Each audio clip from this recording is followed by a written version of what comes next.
Notable is this daring journey of progress played out over years, decades, and even generations.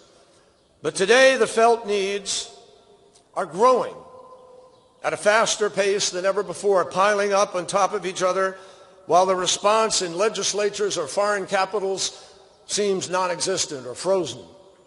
It's not that the needs aren't felt. It's that people around the world seem to have grown used to seeing systems or institutions failing to respond. And the result is an obvious deepening frustration, if not exasperation, with institutional governance. The problem is today's institutions are simply not keeping up or even catching up to the felt needs of our time. Right before our eyes, difficult decisions are deferred or avoided altogether.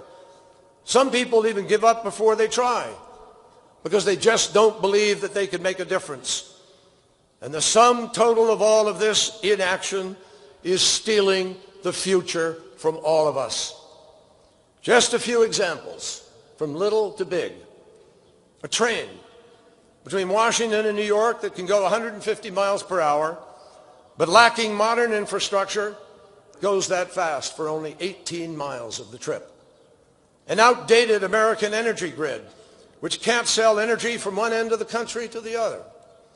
Climate change growing more urgent by the day, with 97% of scientists telling us for years of the imperative to act. The solution is staring us in the face. Make energy policy choices now that will allow America to lead a $6 trillion market, yet we still remain gridlocked. Immigration reform, urgently needed to unleash the power, the full power, of millions who live here and make our laws in the doing so both sensible and fair. And on the world stage, you will not escape it. Even more urgency. We see huge growing populations of young people in places that offer little education, little economic or political opportunity. In countries from North Africa to East Asia, you are older than half their population. 40% of their population is younger than Yale's next incoming class.